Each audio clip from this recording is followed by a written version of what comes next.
کچھ لوگ ہیں جن کے بارے میں اللہ کہتا خلطوا عملا صالحا وآخر سیئا، میرے کچھ بندے ایسے ہیں کبھی نیکی بھی کر لیتے ہیں کبھی گناہ بھی کر لیتے ہیں۔ یہ اللہ تعالیٰ قرآن میں خود بتا رہا ہے کہ میرے کچھ بندے ایسے ہیں، کبھی بڑے نمازی بن جاتے ہیں کبھی مسجد کا راستہ ہی بھول جاتے ہیں، اور کچھ بندے ایسے ہیں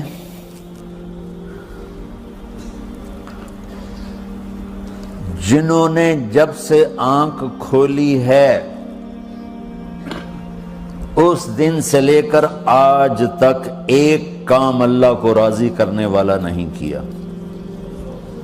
ایسوں سے بھی دنیا بھری پڑی ہے، اور ایک بہت بڑا دنیا کا طبقہ ہے جو اللہ کو جانتا ہی نہیں ہے، جانتا ہے تو غلط طریقے سے جانتا ہے، اور ایک بہت بڑا طبقہ ہے جو اللہ کو مانتا ہی نہیں کہ ہے ہی کوئی نہیں، ایتھیسٹ ہوں میں ایتھیسٹ ہوں۔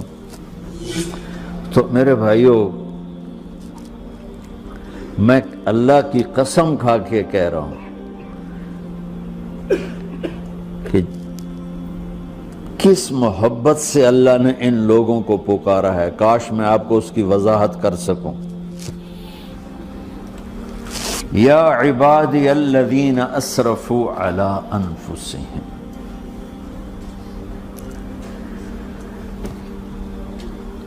مجھے اپنے بیٹے پر بھی غصہ آتا ہے تو میں کہتا نکل جا، تو میری اولاد ہی نہیں ہے۔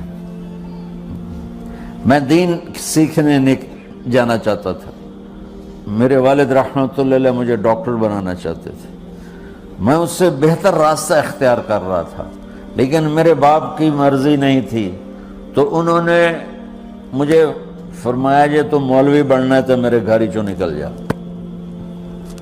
میرے کانوں میں وہ الفاظ آج بھی گونج رہے ہیں۔ وہ میرے خالق نہیں تھے، میرے والد تھے، خالق تو میرا اللہ ہے، اور میں اللہ کی فرمان برداری کا ایک کام نہیں کرتا ہوں، اللہ کی فرمان برداری کا ایک کام نہیں کرتی مرد عورت، ٹھیک؟ تو اللہ کو غصہ اس حساب سے آنا چاہیے کہ بدبخت ہو، بے غیرت ہو، شرم نہیں آتی تنوں ڈوب کے مر جاؤ۔ میں قربان جاؤں، اللہ کہتا ہے یا عبادی، او میرے بندو۔ یہ پتہ کن کو کہہ رہا ہے؟ جو تبلیغ کرتے ہیں، جو علم پڑھتے ہیں، جو یہ بچے کی طرح مصلی پہ نماز پڑھاتے ہیں، جو میری طرح ممبر پہ بیٹھ کے دین بیان کرتے ہیں، جو راتوں کو اٹھ کے تہجد پڑھتے ہیں۔ میرے بندو،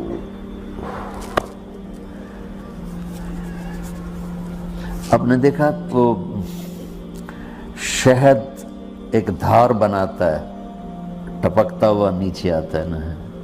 اللہ کی قسم اس آیت سے اللہ کی محبت کا شہد یوں نکلتا نظر آتا۔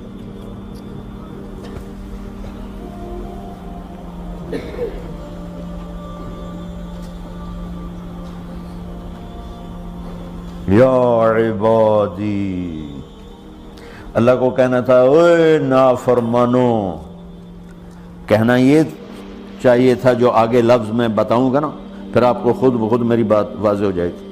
اوے نافرمانو، بے غیرتو، میرا اللہ کہہ رہا ہے یا عبادی، میرے بندو، یا عبادی، یہ بھی ایک لہجہ ہے نا، یا عبادی۔ او بھائی گل سنو، یہ ایک لہجہ، بھائی سب حضرات توجہ فرمائیں، کتنا فرق پڑ گیا ہے۔ پہلے لہجے میں بدتمیزی تھی، دوسرے لہجے میں آپ سب کا احترام تھا۔ میرا رب تو بے نیاز ہے، اس سے ہماری کیا ضرورت ہے؟ سارے آسمان سجدے سے بھرے پڑے ہیں، فرشتے مکدے ہی نہیں۔ پھر وہ ہمیں یا ایھا الناس نہیں کہتا، اوے لوگو، یا ایھا الناس، اوے لوگو، یا عبادی، او میرے بندو، میرے۔ یا عبادی سے یوں لگتا ہے جیسے اللہ آگے بڑے رابعہ بصری جیسی عورتیں اور جنید بغدادی جیسے مردوں سے اللہ بات کرنے لگا ہے۔ 3 لفظ ہیں، اسرفوا علی انفسہم، وہ بندے جنہوں نے جب سے آنکھ کھولی ہے ایک دفعہ بھی مجھے خوش کرنے کا کام نہیں کیا، آ جاؤ تم بھی میرے ہی ہو۔ سبحان اللہ نے ایسے باہیں پھیلا دی اپنی رحمت کی۔ یا عباد، تقوی والے نہیں کہا،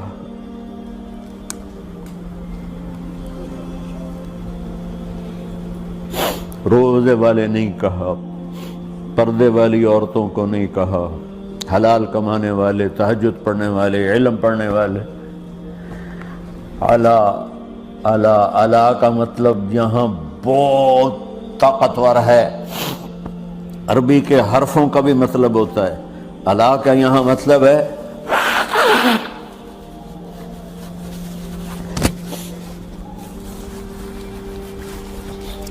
آپ نے اس ممبر کو کور کیا ہوا ہے کپڑے کے ساتھ، کہیں سے نظر آ رہا ہے؟ بولو،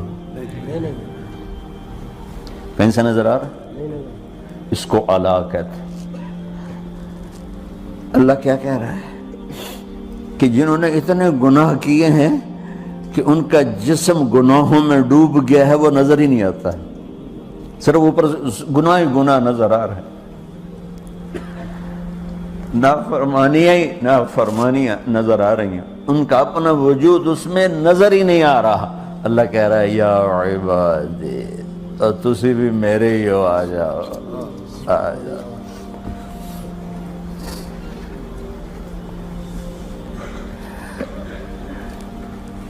بتاؤ ایسے مہربان رب سے بغاوت کرنا ہے کوئی غیرت کی بات؟ چند روزہ زندگی کے پیچھے، چند ٹکوں کے پیچھے، چند پیسوں کے پیچھے، یا عبادی یا عبادی۔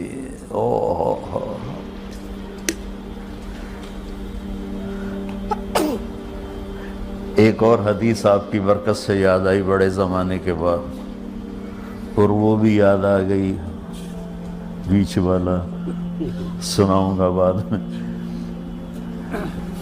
اے داؤد، اے داؤد، لو یعلمون المدبرون عنی۔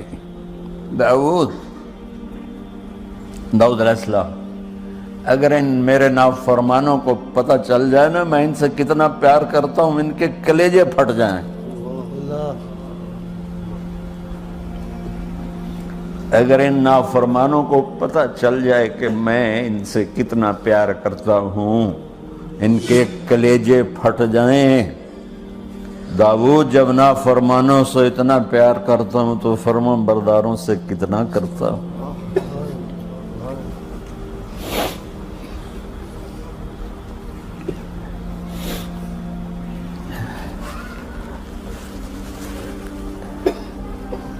آگے بات کیا کی ہے کہ ساری دنیا نے تمہیں جہنمی بنا دیا ہے، تسی پکے دوست کے تھوڑی بخشش کوئی نہیں،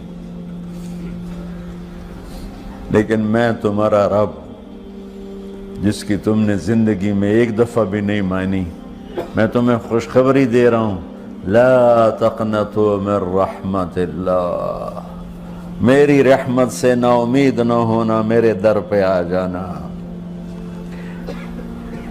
ان اللہ یغفر الذنوب جمیعا انہ هو الغفور الرحیم۔ تم میرے در پہ آ جانا، تمہارا آنسو نکلے نہ نکلے، ایک ہائے مجھے کہہ کے کہہ دینا، ہائے اللہ مجھے معاف کر دو، تو کیسے معاف کروں گا تمہیں؟ کہ تمہارے جسم پر مچھر کے پر کے برابر بھی گناہ کا نشان نہیں چھوڑوں گا۔ اور کتنے گناہ لے کر آؤ میرے پاس جو ہم کر ہی نہیں سکتے۔ میرا رب کہتا ہے لو بلغت ذنوبک عنان السماء، کہ یہ ہے گلاسگو کا فرش، یہاں سے گناہوں کو اٹھا اور پوری زمین کو بھر دے، 24,000 کلومیٹر زمین کو بھر دے گناہوں سے، پھر زمین میں جگہ نہیں رہی تو اب گناہ کے اوپر گناہ ڈال، پھر اس جیسے بوری کے اوپر بوری ڈالی جاتی ہے جب ٹرالا بھر جاتا ہے، گناہ کے اوپر گناہ ڈال، پھر گناہ کے اوپر گناہ ڈال، پھر یہ تہ یوں یوں یوں بڑھاتے بڑھاتے میرے آسمان کی چھت کو لگاتے۔ ارے تم کیا سمجھو بھئی آسمان یہ نیلا ہے؟ یہ نیلا تو سورج کا رنگ ہے۔ آسمان کو تک تو کوئی سائنس پہنچ چکی ہے، نہ کوئی علم پہنچ سکتا ہے، نہ کوئی انسان، وہ اتنی اونچائی پر ہے۔ اور میرا رب کہہ رہا ہے کوئی عورت کوئی مرد اتنے گناہ کرے، یہ اعلیٰ کا بتا کہ زمین سے اٹھا کر آسمان کی چھت کو لگائے، ساری دنیا کے مفتی مہریں لگا کے فتویٰ دیں گے جہنمی ہے، بخشش کوئی نہیں، برباد ہو گیا، اس کے ساتھ کھانا پینا بھی بند کر دو، بائیکاٹ کر دو۔ اور اللہ کہتا ہے میرا بندہ صرف ایک باری آکھیں یا اللہ معاف کر، میں ساری معاف کر دوں، 100 باری نہیں، 100 دی تسبیح نہیں ہوا۔ ہم سے جو ناراض ہو جاتے ہیں کتنی منتیں کرواتے ہیں راضی ہونے کے لیے، ایک دفعہ معافی مانگنے پر کبھی کسی نے معاف کیا؟ نہ ماں معاف کرتی ہے، نہ باپ، نہ بیوی، نہ خامند، نہ بھائی، نہ دوست، اور باتیں بھی چھوٹی چھوٹی ہوتی ہیں۔ اور میرا اللہ کہہ رہا ہے کہ یہاں سے لے کر آسمان کی چھت تک تیرے گناہ ہوں اور تو صرف آدھی زبان سے کہہ دے یا اللہ معاف کر دے، کہ میں سارے معاف کر دوں۔